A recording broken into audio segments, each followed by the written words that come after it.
Good afternoon. This is All India Radio. I am Valsa Williams with the Midday News.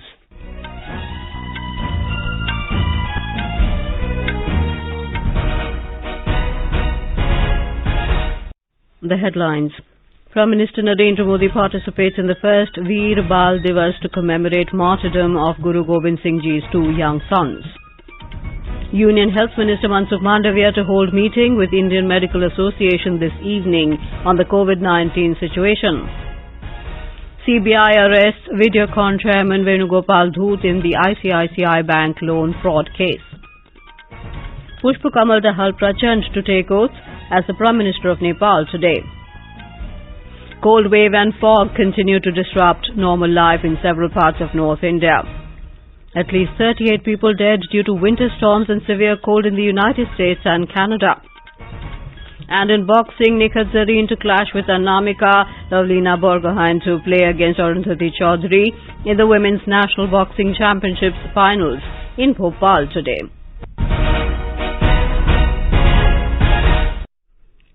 Prime Minister Narendra Modi today participated in a historic program marking Veer Bal Diwas at Major Dhyan Chand National Stadium in New Delhi. On the day of the Prakash Parv of Shri Guru Gobind Singh Ji on the 9th of January this year, Mr. Modi had announced that the 26th of December will be observed as Veer Bal Diwas to mark the martyrdom of Shri Guru Gobind Singh Ji's sons, Sahibzade Baba Zorawar Singh and Baba Fateh Singh.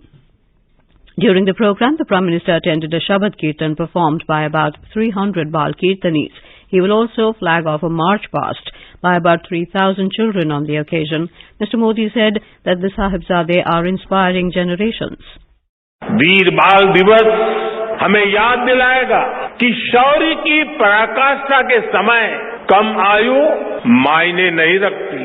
10 गुरुओं का योगदान क्या है, देश के स्वाभिमान के लिए सिख परंपरा का बलिदान क्या है, हमें अपने अतीत को पहचानने और आने वाले भविष्य का निर्माण करने की प्रेरणा देगा।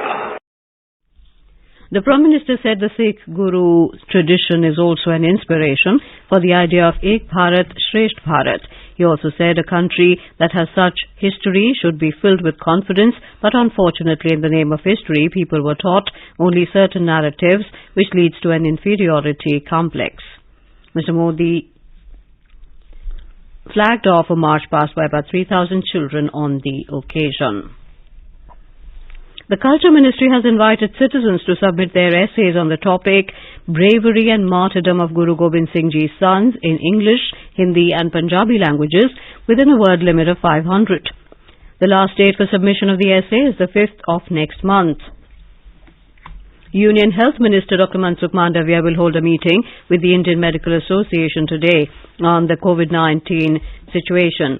The meeting will be held through video conferencing. A few days ago, Dr. Mandaviya also had a meeting with the state health ministers in view of the recent rise in COVID cases globally.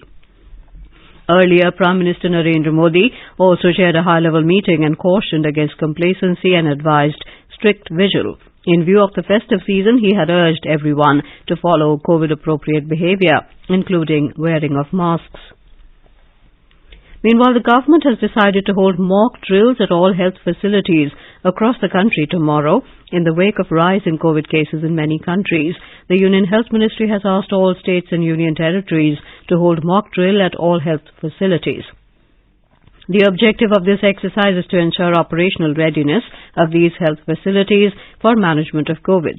The focus of the mock drill will be on availability of health facilities, bed capacities, optimal availability of human resource, including doctors, nurses and paramedics, availability of advanced and basic life support ambulances, testing capacities and medical oxygen. A total of 196 new cases of COVID-19 were reported in the country during the last 24 hours. The Union Health Ministry said 190 people recovered during the same period. The recovery rate is currently at 98.8%. India's active caseload currently stands at over 3,428 and it is at 0.01%. The weekly positivity rate currently stands at 0.16%. The ministry said more than 29,818 COVID vaccine doses were administered during the last 24 hours under the nationwide vaccination drive. The CBI has arrested Videocon Chairman Venugopal Dhoot in the ICICI bank loan fraud case. Sources said he has been arrested from Mumbai. 2 days ago, the probe agency had arrested former ICICI Bank CEO and Managing Director Chanda Kochhar and her husband Deepak Kochhar in connection with the case. The action was taken over the allegation of cheating and irregularities in an over 3,000 crore rupee loan sanctioned by the bank to the Videocon Group in 2012. Earlier, the agency had registered an FIR against Chanda Kochhar, Deepak Kochhar, Venugopal Dhoot and others in the matter. President Draupadi Murmu has arrived in Hyderabad and left for Srisailam in Kurnool district in Andhra Pradesh. She will be accorded a ceremonial reception at the Air Force Station at Hakimpet later this evening when she arrives on her southern sojourn. Our correspondent reports that the President will be staying at the Rashtrapati Nilayam at Bolaram on the outskirts of Hyderabad for 5 days till the 30th of this month.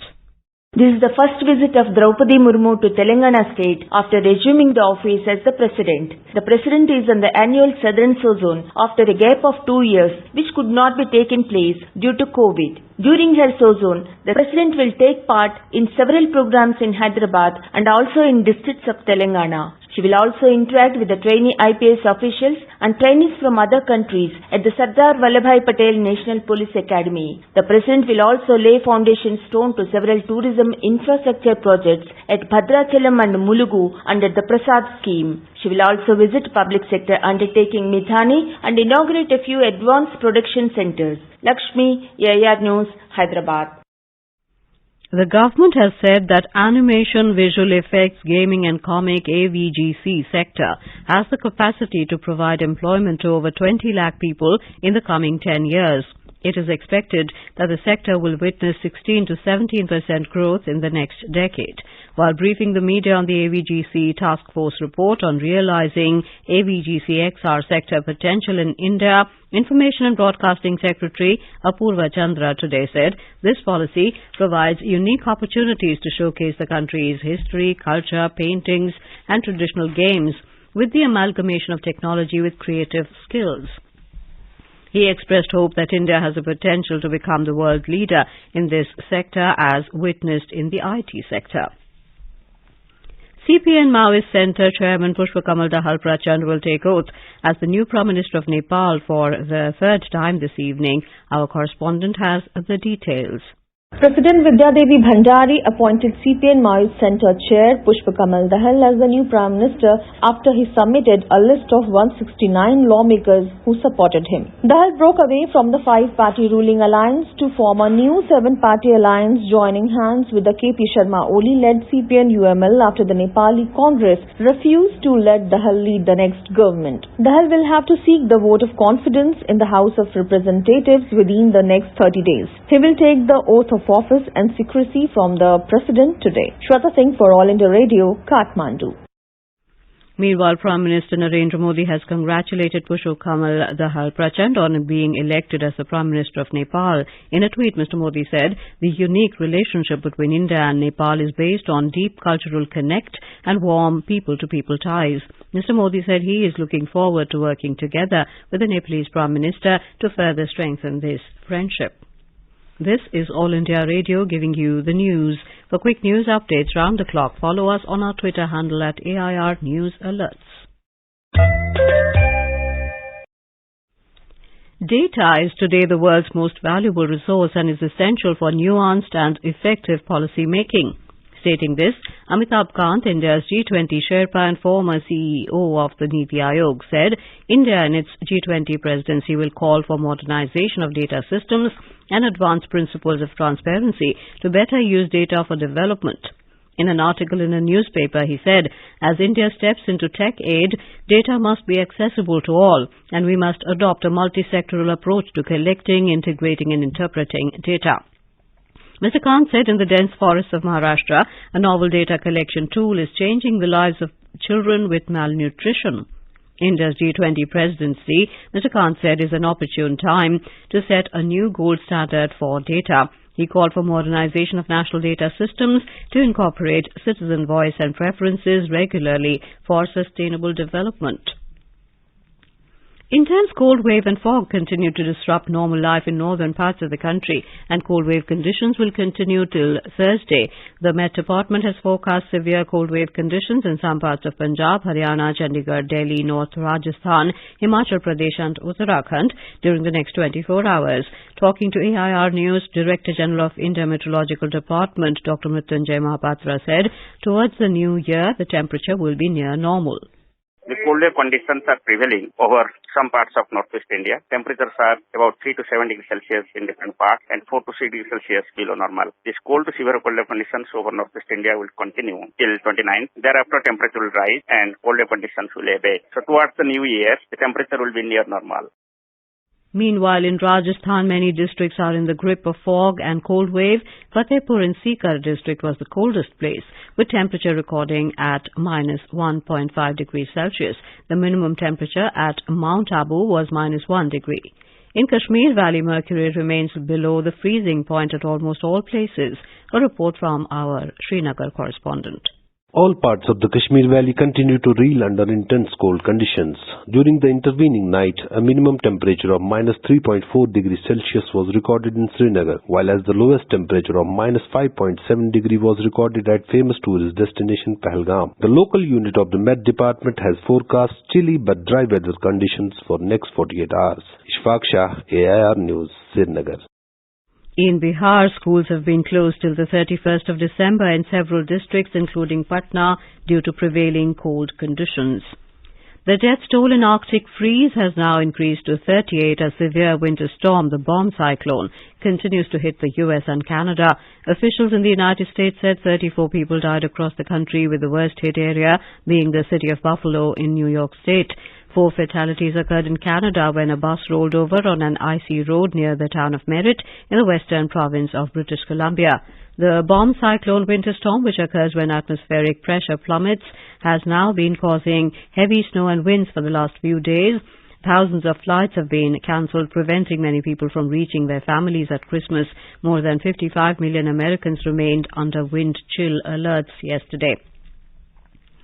Under the aegis of our year-ender series, the News Services Division of All India Radio brings an exclusive interview of Mr. Atul Kumar Tiwari, Secretary in the Ministry of Skill Development and Entrepreneurship, on various initiatives and achievements of the ministry. This interview can be heard on FM Gold channel from 7:10 p.m. onwards in Surkhiyon Mein and from 9:15 p.m. onwards in Spotlight tonight. This interview will also be available on our website newsonair.gov.in and on our YouTube channel News on AIR Official. In the Women's National Boxing Championship 2022, the reigning world champion Nikhat Zareen will take on Anamika for the summit clash in the 50-kilogram category in Bhopal today. Nikhat, who is representing Telangana, comfortably won 5-0 against AIP's Shivinder Kaur. In the 75-kilogram category final, Assam's Lovlina Borgohain will take on 2021 World Youth Champion Arundhati Choudhary of SSCB in the gold medal bout. In the 57-kilogram category, Haryana's Manisha will fight against Meenakshi of Himachal Pradesh in the final. World Championships bronze medalist Simranjeet Kaur will take on RSPB's Poonam in the summit clash in the 60-kilogram category. The ongoing prestigious event has been witnessing participation of 302 boxers competing across 12 weight categories. And now, before we end the bulletin, the headlines once again. Prime Minister Narendra Modi participates in the first Veer Bal Diwas to commemorate martyrdom of Guru Gobind Singh Ji's 2 young sons. Union Health Minister Mansukh Mandaviya to hold meeting with Indian Medical Association this evening on the COVID-19 situation. CBI arrests Videocon Chairman Venugopal Dhoot in the ICICI bank loan fraud case. Pushpa Kamal Dahal Prachanda to take oath as the Prime Minister of Nepal today. Cold wave and fog continue to disrupt normal life in several parts of North India. At least 38 people dead due to winter storms and severe cold in the United States and Canada. In boxing, Nikhat Zareen to clash with Anamika, Lovlina Borgohain to play against Arundhati Choudhary in the Women's National Boxing Championships finals in Bhopal today. And with that, we end the midday news.